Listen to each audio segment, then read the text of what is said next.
everyone, and welcome to the playoffs week 1 review, mid-playoff match review, I guess. I don't know what else to say. Nailed it. I nailed it. I thought I had to set up. It wasn't there when I got there. As always, I'm joined by Joel Gibson over there. Joel, how are we doing? We're doing pretty good. Excellent. I'm the champ, a.k.a. Mr. Modest. This trophy feels really good. And based on how things are going, we might just have a shot at this. Look out. Just saying. We'll get right into it here. We're going to start not with the champs matchup, but with the consolation bracket. As we've got Cody taking care of business against Eric. I don't know if Eric knows this was for the number 1 pick or that he had a chance at the number 1 pick. But Cody's winning 10-3. I think Cody closes this out pretty easily. And he's going to have a little bit of a challenge if everything goes accordingly. But Joel, anything on this matchup? Eric has always known how to lose. But this was a time where he should have gone for the win. Wait, that's not all the time? I'm confused. Eric should just take 4 hours or 3 hours out of his life at the beginning of the season and set his lineup for the entire season. He will be better off if he just sets his lineups and goes for it. Now, less than that. The only thing I will continue to harp on is thank God he got LeBron at 11 in Dynasty League. It's been incredible. He will hold LeBron when he breaks the scoring record. So I guess that's something to say as we move forward. Can't believe he was available at 11. Cannot believe it. Absolutely astonishing. It would have been really interesting because I'm almost certain he might have been able to get him at his second pick. I'm not 100% on that, but it would have been close. I would not have picked him until maybe the 3rd round. Yeah. I just don't think I would have picked him at that salary. Yeah, I don't think so either, but here we are. Shout out to Cody. Cody's team is still pretty good despite being last in the league. I think he's got a real shot at getting that 1 pick. The next matchup we've got is Steven taking care of business at Kyle. Kyle offered up this week in the Messenger all of his ads, so it's clear to me that he doesn't care about trying to get the first round pick. I'm not sure why, but Steven's team's pretty solid. It's going to come down to Stephen Cody for the number 1 pick, and either team could get a little dangerous here if they get the first pick this year. Maybe not next year. But down the road, I like both of these teams, especially when you look at the salaries. Cody under budget, Steven under budget. They have a lot of room to be able to bring in some contenders. And a good young player at the bottom for decent salary could really help both of them out. Yeah, I agree. When I look at Kyle's team, I see some question marks. He bet on Michael Porter Jr., which that's scary. He bet on Ben Simmons, which that's scary. Russell Westbrook, that's scary. You thought you had a sure thing in Karl Anthony Towns. He's missed a huge chunk of the season. DeAndre Ayton's just been kind of underwhelming. And, thank God he still got Kelly Olynyk and Jalen Smith. Yeah, I mean, looking at these two teams, during the season, you and I talked about, I'm not sure what Steven does. I'm not sure if he goes for it or if he tanks and tries to get some better players. I said multiple times, I'm glad I'm not Steven because his team's a little interesting to me. But I 100% would rather have Steven's team right now than Kyle's team. Steven also in a great spot to get the 1 pick. He might not get it done this year, maybe not the following year, but Trae Young is still young. So got the likely rookie of the year. Yep. And likely the runner-up on his team. Yep. Some young talent, And if you threw one more big name, like, Scoot Henderson or Victor Wembanyama on his team, good. Yeah, it sounds like he really needs to go and get a nice veteran player like Paul George or something from somebody who needs cap space for next season. So, Steven, don't be afraid to just look at veterans, okay? I got Paul George. Just saying, if you want to compete, he's there for you. Now, we'll get to the champs matchup as we move into the playoffs. This is the 5 versus 4 seed, Matt at Modest. Modest is looking sexy, Joel Gibson. He's up 11-2 right now. Matt's got some injury problems. Booker might be back next week, which exactly what I said at the preview. If I get Booker back, look the fuck out. My team's been performing. My ads have been pretty good. I made a mistake picking up Beverly on Tuesday. He ended up sitting. Dumb me. But outside of that, my team's been putting up, and I have 4 triple-doubles. I have 4 triple-doubles. Freddie Van Fleet got his first of the season this week. I still have more ads than Matt does. I think I get this done, and I think Booker's going to be back, and I think my next round opponent is in a fuck ton of trouble, Joel Gibson. Yeah, Matt is taking on some water. If you just look at his team, Brandon Ingram's out tonight. Ja Moran is out tonight. Jonas is out tonight. Didn't Donovan Mitchell miss a couple games earlier this week? He did, yep. Just all of that is pretty tough to overcome. Not to mention, like you said, you have 3 triple-doubles. 4. Jokic has put up, 3 triple-doubles in his last 4 games, or 4 out of 5, something crazy? So, yeah, I think it's 4 out of 5. Also, I'd just like to make just a real quick note here. If I do pull this off, this will be Matt's first playoff loss on Fantrax. I don't care about his asterisks. I'm a Dragon Slayer out here, Joel Gibson. Man, that's one weak-ass dragon. But go get him. Good luck to Matt for the rest of the week. Bummer about these injuries, but that's playoff basketball, baby. Nothing you can do about it. Let's go Modest, a.k.a. Buzzsaw is back. Buzzsaw is back, Joel Gibson. Good luck, Matt. Take him down if you can. You're absolutely right, Joel. There's no way he can, but I'm knock on wood for me so hard. Where things are looking good. Let's just get Booker back in the fold. Let him warm up a little bit for the next round. We're going to be all right.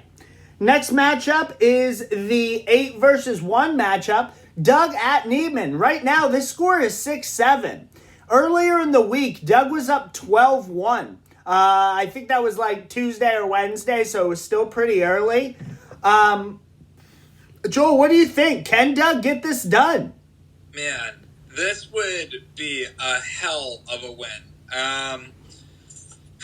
Looking at the stats, Doug still has all of his ads.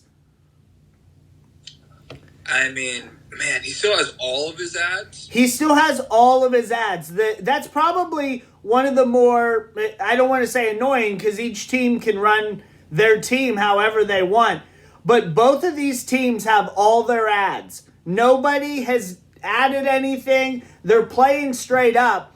If I'm Neiman, I am so nervous about this. Doug is staying way too close for me, and I have a history of flopping. For me, if I'm Neiman, I'm cycling, and I'm just putting Doug to bed. If he doesn't want to cycle, that's more than fine. But if I'm Neiman, that's what I'm doing. I'm not flubbing this the first round, which might be one of the greatest upsets in league history.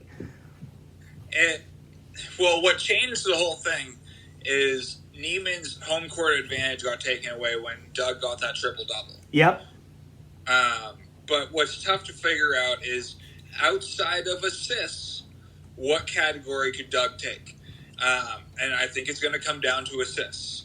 If Doug can take assists, then he can put Neiman in the ground, and that's phenomenal.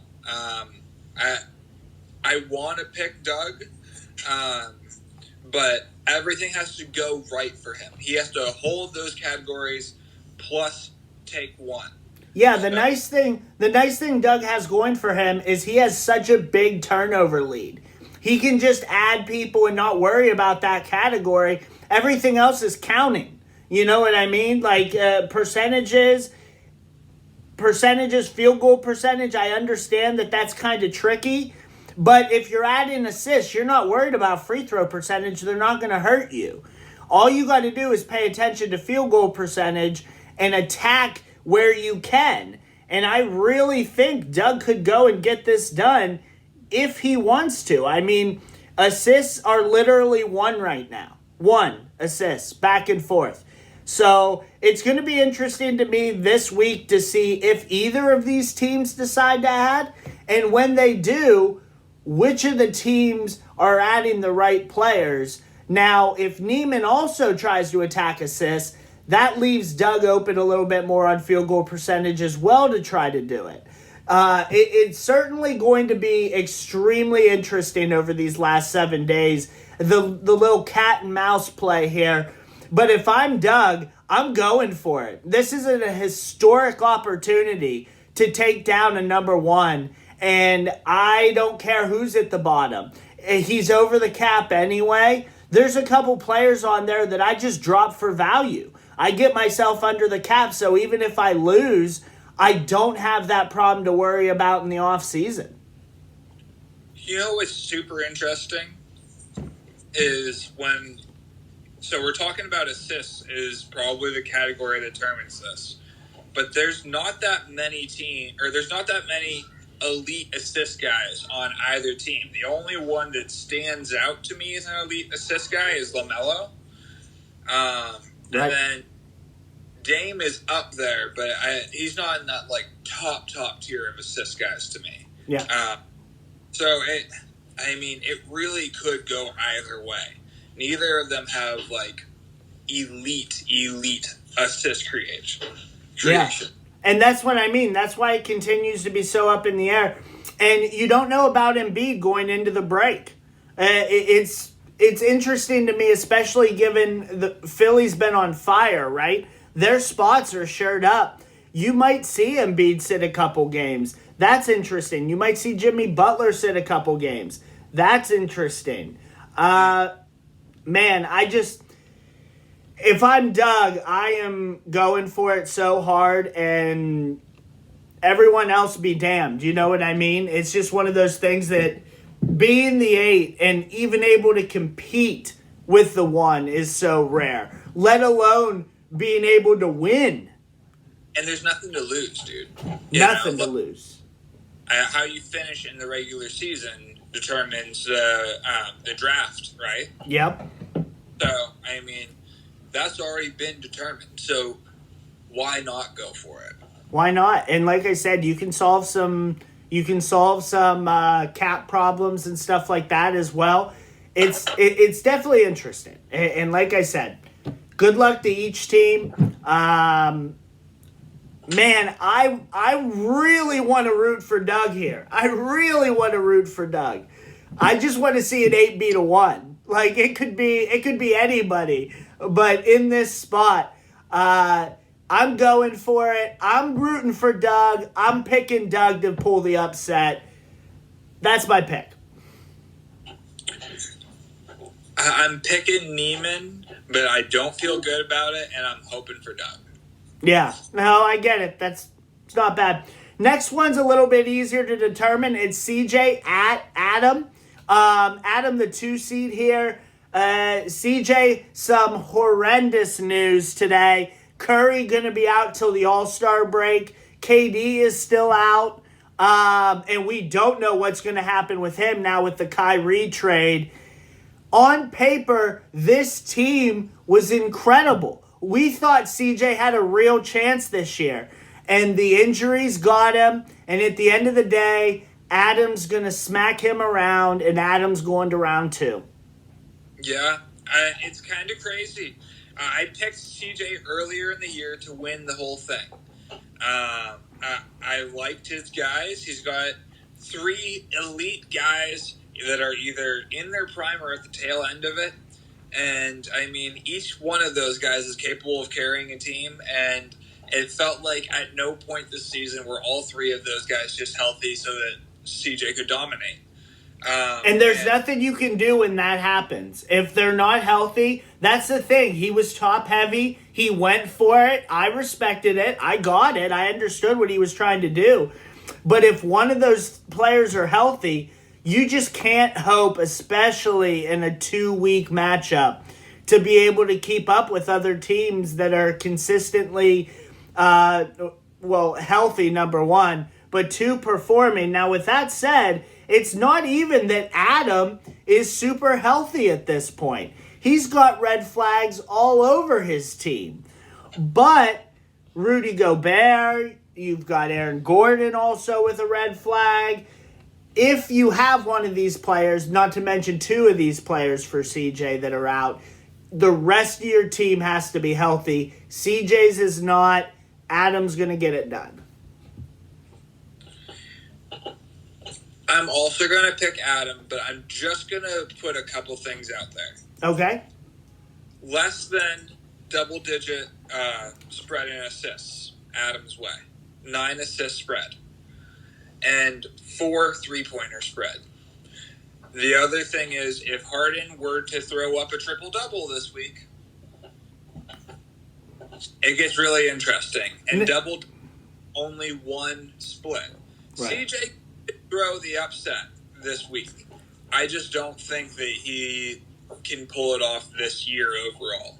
Right. I am pick Adam, but there is still a chance for CJ.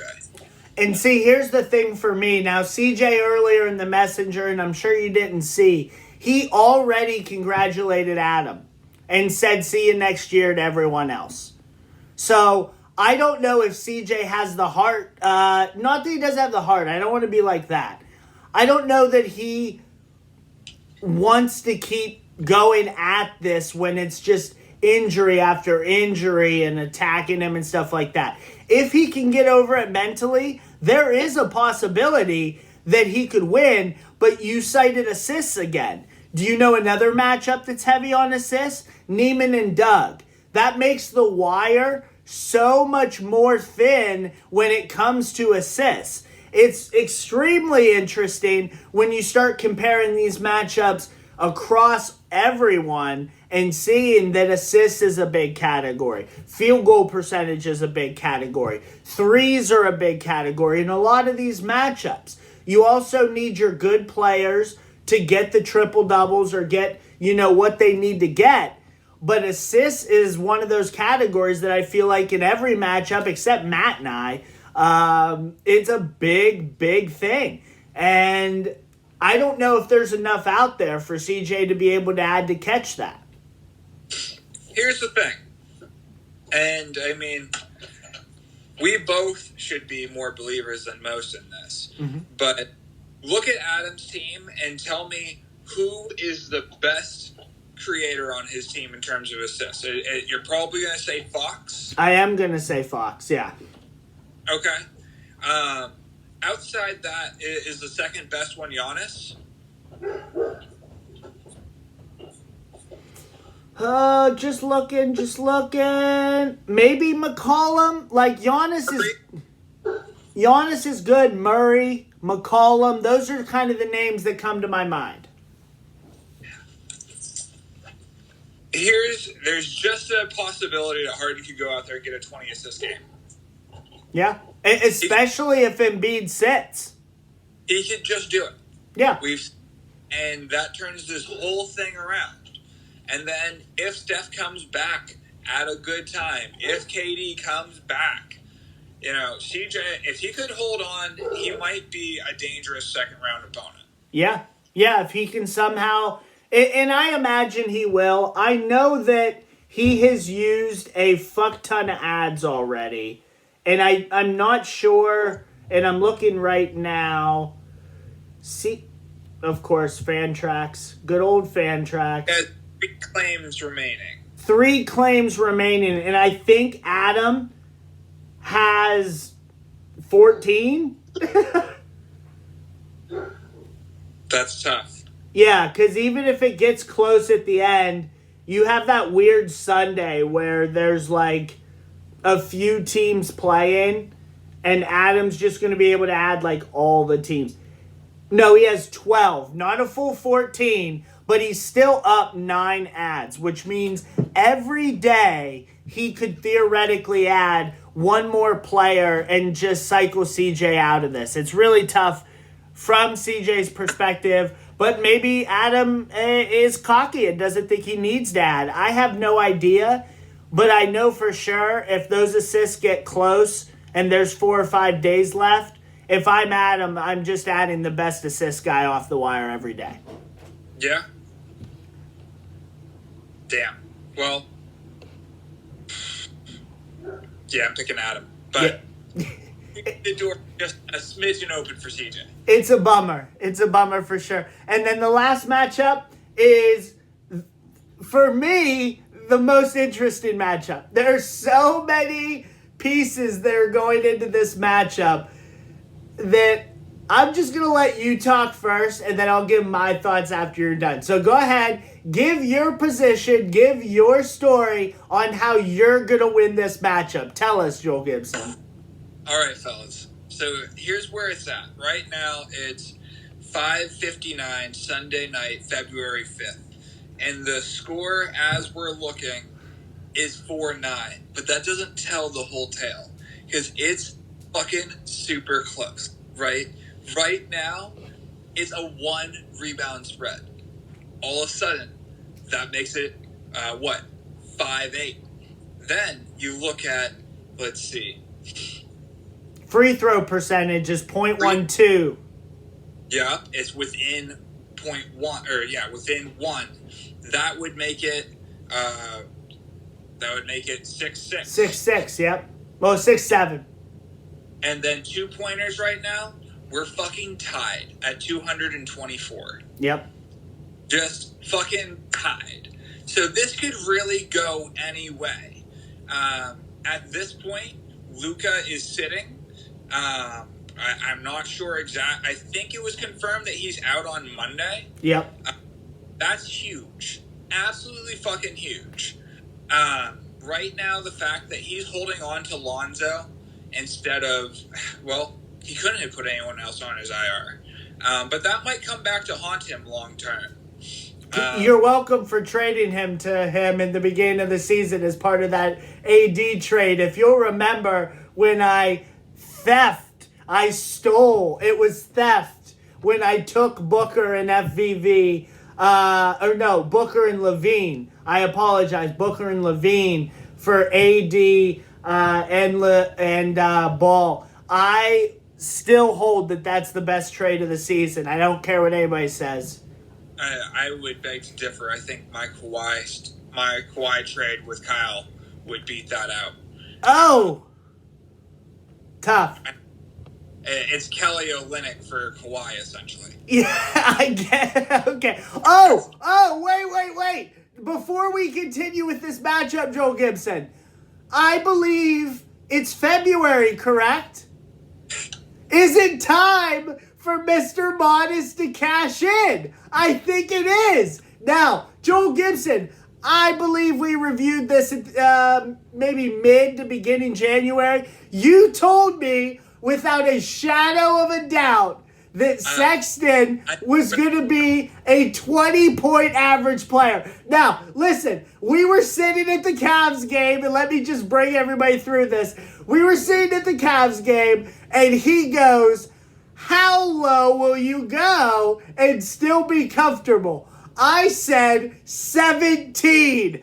Joel Gibson, is Sexton a 17-point player? Tell us. He's not. Yes, Mr. Modest, cash and checks. Let's go. Let's go. In this many games, I thought they would just go out there and be like, all right, Colin Sexton, go out there and chuck 20 shots a game. Absolutely not. Absolutely not. He didn't even get to 15, Joel. I had a full 2-point cushion. Man, unbelievable. You were right. I was wrong. You have it on recording. I forget what else we bet on it, but you win, dude. Yes! Yes! I love it. I was thinking about it all week, and I knew there was only like one game. I almost just texted you about it, but I had to bring it up during your matchup because that's fantastic.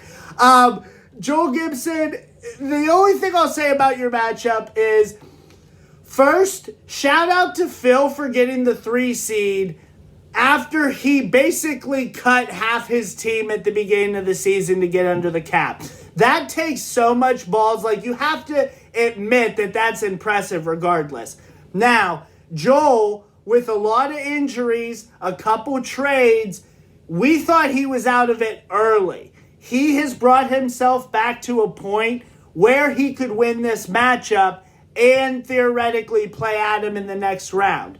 Now, for me, I am concerned about AD heading into the break. After LeBron gets that scoring title, I think he's going to sit to the break, if you're asking me. Now, if he does that, why does AD bother playing? I have no idea. They probably save him and then maybe try to make a run after the All-Star break for the playoffs. If they don't get there, they're not going to risk these big names. So for me, I'm extremely concerned about Phil because he's going to be without AD and Luka. I don't think Luka's going to play till after the All-Star break. They brought Kyrie in, and that's Joel. Joel has Kyrie. So if they don't play Luka to the All-Star break, Joel with Kyrie is going to eat. I think that this is a very winnable matchup for Joel. I don't think that it's impossible for Phil to win, but I think Phil is in a lot of trouble. I'm going to pick Joel, as I did to start, because of the AD and the Luka and all of these issues. It's a lot to overcome, even on the wire. Joel, I'll let you finish. Well, for another thing, I have more ads left on my on the table than he does. Yep. So that's an advantage my way. And overall, this team is deep. I have key cogs on my IR right now, and it just don't matter. We don't fucking quit. There's big names up and down this roster, and man, I just feel like the momentum is shifting week 2. Here we fucking come. I'm picking me. I'm gonna see the second round. At least I fucking hope. Joel, we are heading towards what could possibly be a modest Joel Gibson championship, which we have never done in the history of the league. I would be the home team. Not that it would matter, because you know Joker's going to drop so many triple-doubles that it won't matter anyway. But I would love to beat you in 3 of the last 4 years in the championship to get my 3rd championship in the last 4 years. It would be incredible, Joel Gibson. Man, it would be incredible to take it from you at the championship. I mean, that would be revenge. Oh, so sweet. It's super close. I mean, you and I both have to get past this first round. Matt is, I'm not going to say he's a pushover, because, you know, maybe some injuries befall you this week, hopefully. But my opponent is certainly not a pushover this week. It's going to be close. Absolutely. Absolutely. I agree. And I just want to reiterate our narrative that we had last week. Back to Phil's decision. He played that one player. Right now, I believe he's beating Matt by a bigger margin than he's beating you. Matt is injured a bunch right now. Was that decision the thing that did Phil in? Is it possible it could have been me versus you first round, and then it would have been even more interesting? I believe we lined them up. You lined them up, and I was still winning, but it was damn close. Phil, if I were you, I would have trolled the troll. And it might just come back to bite you on the ass. It is crazy that this might work out. Man, it's like when you pick out, like, you pick the fat kid at recess to play one-on-one, and instead they end up just beating the shit out of you. Right. I'm fat kid. You're the fat kid. Excellent. I'm glad we got that on video. I'm also glad that we've now gone over 30 minutes on a review video in the first round of the playoffs. We cannot stop lately. Hey, but credit to us. We're giving like more in-depth and insight, really. Like we're looking at stats. We're doing different things here that we don't normally do. So I'm fine going this long. Just fast forward through to the parts you want to watch. I don't give a shit. If you don't want to listen to us, I don't care. Don't listen to us. It's not like you and I have 10 of the last 11 championships or anything like that. We have no idea what we're talking about here. Yeah, that's it. For me, Joel, anything else from you? No, that's it, dude. Good luck to everyone this week, besides Phil. And we'll see you next week. It'll probably be a shorter video. Well, I guess the following week after that will be a shorter video because there will be less teams. Absolutely. It definitely will. Even next week, there'll be one less matchup.